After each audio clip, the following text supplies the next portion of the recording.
വിശുദ്ധ യോഹന്നാൻ എഴുതിയ സുവിശേഷം അധ്യായം 1 വാക്യങ്ങൾ 29 മുതൽ 34 വരെ. ദൈവത്തിന്റെ കുഞ്ഞാട്. അടുത്ത ദിവസം യേശു തന്റെ അടുത്തേക്ക് വരുന്നത് കണ്ട് അവൻ പറഞ്ഞു, ഇതാ ലോകത്തിന്റെ പാപം നീക്കുന്ന ദൈവത്തിന്റെ കുഞ്ഞാട്. എന്റെ പിന്നാലെ വരുന്നവൻ എന്നേക്കാൾ വലിയവനാണ് എന്ന് ഞാൻ പറഞ്ഞത് ഇവനെ പറ്റിയാണ്. കാരണം എനിക്ക് മുമ്പ് തന്നെ ഇവനുണ്ടായിരുന്നു, ഞാനും ഇവനെ അറിഞ്ഞിരുന്നില്ല. എന്നാൽ ഇവനെ ഇസ്രായേലിനെ വെളിപ്പെടുത്താൻ വേണ്ടിയാണ് ഞാൻ വന്ന ജലത്താൽ സ്നാനം നൽകുന്നത്.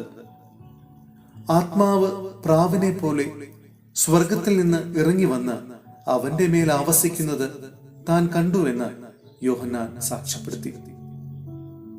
ഞാൻ അവനെ അറിഞ്ഞിരുന്നില്ല, എന്നാൽ ജലം കൊണ്ട് സ്നാനം നൽകാൻ എന്നെ അയച്ചവൻ എന്നോട് പറഞ്ഞിരുന്നു, ആത്മാവ് ഇറങ്ങി വന്ന് ആരുടെ മേൽ ആവസിക്കുന്നത് നീ കാണുന്നുവോ, അവനാണ് പരിശുദ്ധാത്മാവ് കൊണ്ട് സ്നാനം നൽകുന്നവൻ.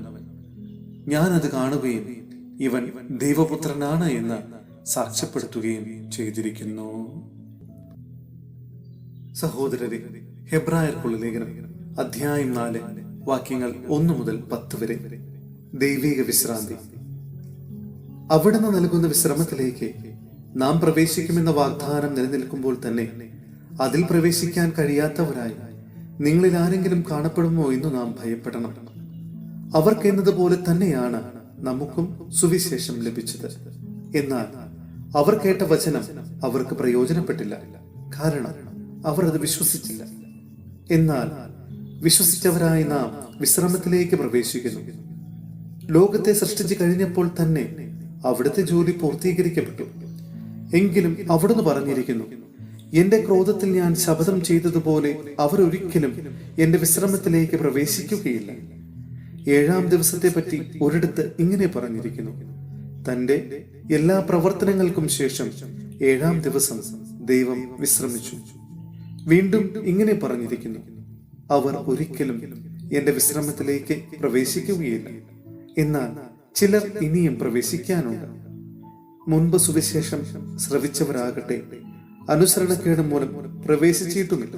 അതിനാൽ അവിടുന്ന് ഒരു പ്രത്യേക ദിവസം, അതായത് ഇന്ന് നിശ്ചയിച്ചിരിക്കുന്നു.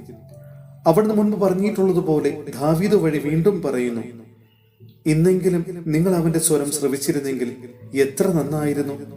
നിങ്ങളുടെ ഹൃദയം കഠിനമാക്കരുത്.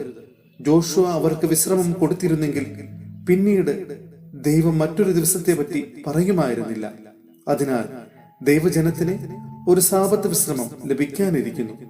എന്തെന്നാൽ ദൈവത്തിന്റെ വിശ്രമത്തിലേക്ക് പ്രവേശിക്കുന്നവൻ അവിടുത്തെ പോലെ തന്റെ ജോലിയിൽ നിന്ന് വിരമിക്കുന്നു.